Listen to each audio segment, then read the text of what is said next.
Hey, ladies and gentlemen, it's me, Triple H. You know what those three H's stand for: honest, humble, and handsome. And I'm here with my friend Mike, my good friend.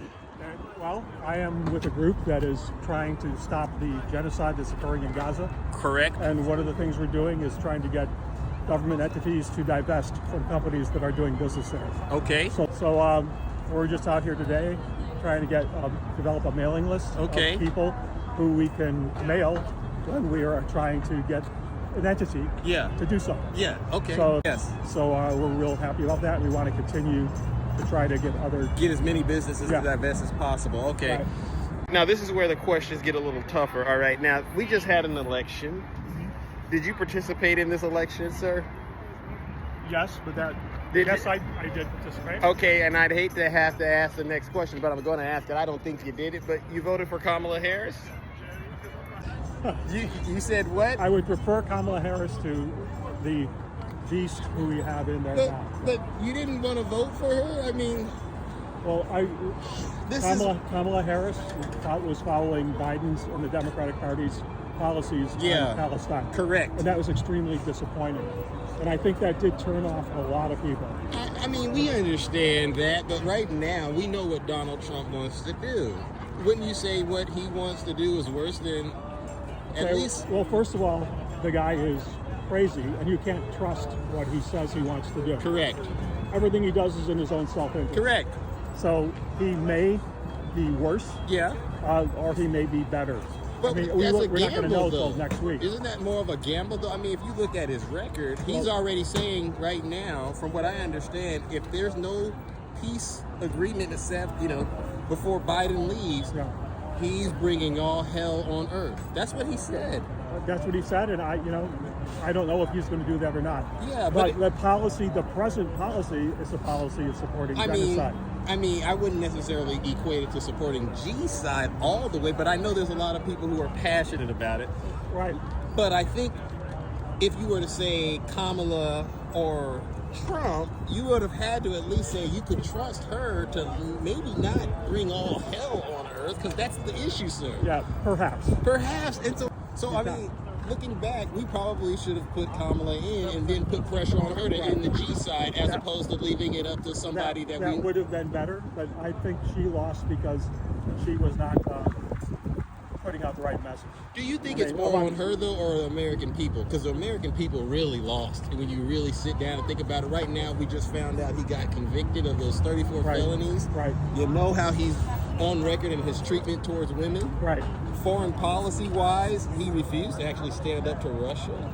I mean, he had at one point invited the Taliban to the White House. This is before the Afghanistan withdrawal. Oh, right. I do not. So he's a way more. Okay. So just next Sunday, the 19th, there's going to be a big demonstration. Where? In San Francisco. Okay. It's going to be a Fight Back coalition to protest Trump. Okay. And I'm going to be there. So there's a Fight Back coalition in San Francisco next Sunday, the 19th, to fight back against Trump. Yeah. But you didn't vote. I didn't say who I voted for. But you said, see, I'm a true Kamala voter. So when we vote for Kamala Harris, we openly and proudly say we supported Kamala Harris. But out of all the things Kamala was doing, I feel like we could have put pressure on her to at least get her to do the right thing on that. But you might be right about that. And so now that we're at this point and we're looking at it, we both agree Trump's way of dealing with this is going to be way worse than Kamala's. And you saw what he picked. He does what he says he was going to do, but the guy is a fucking liar, among other things. So he's going to do what's in his self-interest.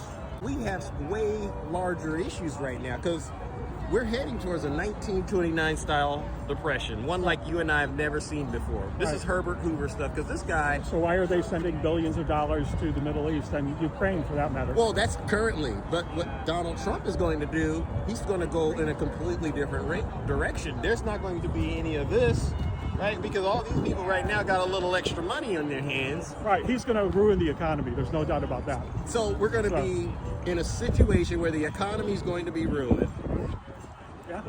Aid is still going to be probably floating towards Israel way more than what's currently going there now. maybe not. No. So here we are. I believe this is what I believe. I could be wrong, but Israel's going to get way more support. The people in Gaza are going to suffer more. And on top of that, the United States is going to be heading towards a 1929 style depression. Well, one like we've never seen. And we might end up in another pandemic because this guy doesn't care about us. Right. All he cared about was staying out of prison. So, RFK Jr. is really going to help us. We might have a pandemic of polio. And so, you know, I'm old enough to remember. Yeah. I knew kids who got polio. Yeah. You know, and I got a polio shot. You know, like everybody did. Yeah. So, yeah, I mean, there's no doubt that things are going to get significantly worse. I think we should be able to agree. At some point, considering this is the direction, we all should have voted for Kamala Harris. Come on, man. Why don't you just go ahead and say it? Go ahead. Are you going to edit this and make me look like a dope? No. You see what it is? This is a natural conversation. I just want to see if I could get people out here to admit Kamala Harris. Is there a scenario where it would be better if Kamala Harris was coming in as opposed to Trump? I'd say, you know, that's a possibility. Thank you, sir. Thank you, Mike. Thank you, Mike. All right. See, that's all I wanted to get to. Listen, I'm not going to edit you and make you look stupid. Now, ladies and gentlemen, this is Big Zeus and Mike, and we just had a very, very interesting conversation. Hopefully, we could get more people to open up their minds and support the idea that Kamala should have been our next president. Until next time.